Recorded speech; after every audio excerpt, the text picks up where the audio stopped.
اسحاق ڈار صاحب جب واپس آ رہے تھے نا تو تب یہ کہا گیا تھا کہ ڈار آئے گا تو ڈالر نیچے آئے گا، لیکن ڈالر نیچے نہیں آیا۔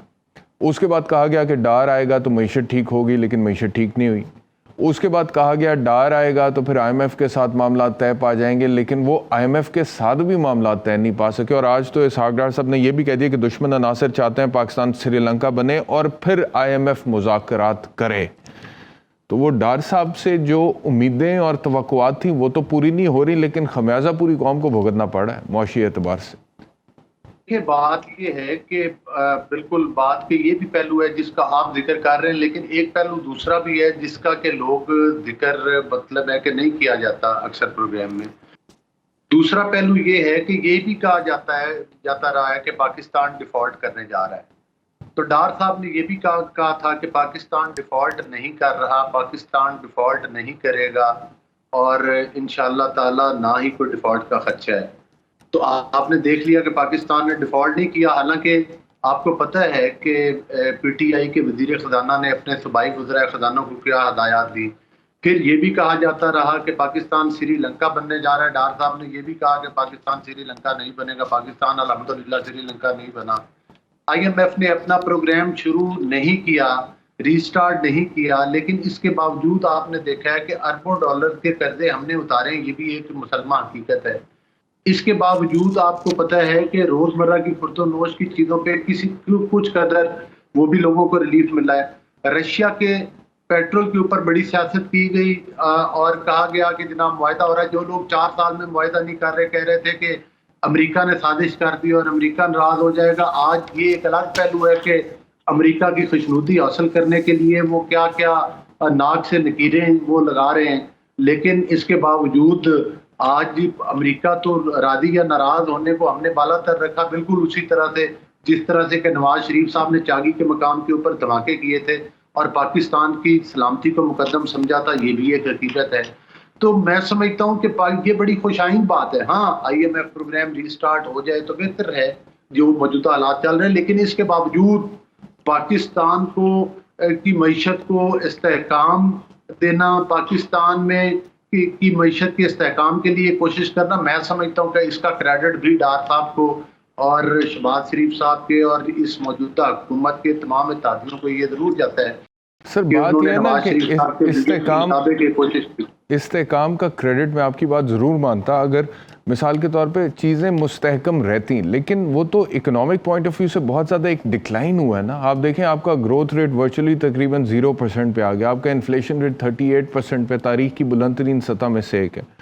پھر آپ کا ڈالر جو ہے وہ کدھر چلا گیا ہے دیگر کرنسیز کے ساتھ، تو وہ مستحکم تو چیزیں ہوئی نہیں، تو پھر آپ کس بنیاد پہ کہتے ہیں کہ استحکام کا کریڈٹ دینا بنتا ہے ان کو ڈار صاحب کو؟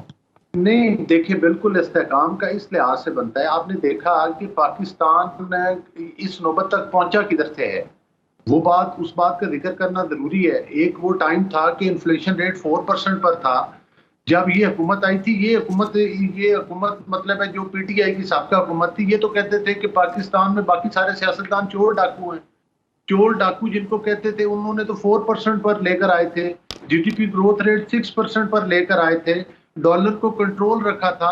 ان لوگوں نے تو پاکستان کی معیشت کا بیڑا غرق کیا۔ اب وہ جاتے ہوئے خود کہہ کر گئے کہ ہم بارودی سرنگیں بچھا کے جا رہے ہیں، جو خود آئی ایم ایف کو معاہدہ کیا اس کو خود ہی توڑ دیا۔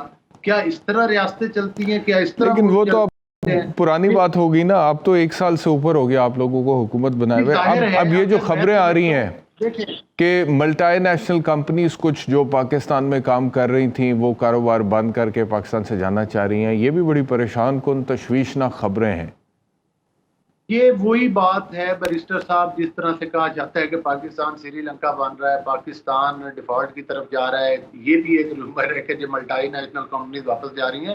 ہاں پاکستان میں کچھ ابھی بھی مکمل طور پر میں سمجھتا ہوں کہ یہ نہیں کہہ سکتے کہ آپ، لیکن ہم جس لائن پر چل پڑے ہیں انشاءاللہ تعالی ملٹی نیشنل کمپنیز واپس نہیں جائیں گی، بلکہ اور سرمایہ کاری پاکستان میں آئے گی۔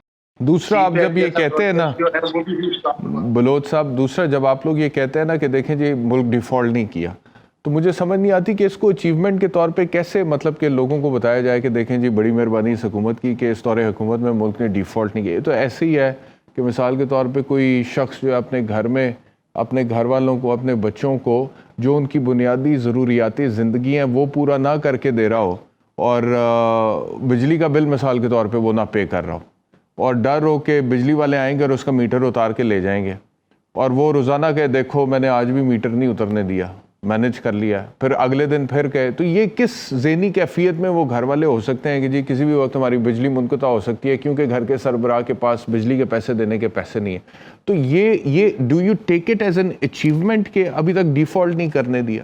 نہیں، دیکھیں بات یہ ہے کہ اب بالکل میٹر نہیں اترا، میٹر اترتا اگر ہم ڈیفالٹ کی طرف چلے جاتے، تو لہذا یہی اچیومنٹ ہے کہ ہم نے بجلی کا میٹر الحمدللہ نہیں اترنے دیا۔ آج پاکستان نے، جب میری گزارش سنیں نا، جب پاکستان نے اربوں روپے کے قرضے واپس کیے ہیں اور آئی ایم ایف کا پروگرام سٹارٹ نہیں ہوا، تو یہ بھی ہماری اچیومنٹ ہے کہ آئی ایم ایف کا پروگرام سٹارٹ نہ ہونے کے باوجود جو ہے مطلب ہے کہ وہ ہم نے اربوں ڈالر کی قسط اتاری ہے ان کی، اور اگلی قسط اتارنے کی تیاری میں بیٹھے ہوئے ہیں۔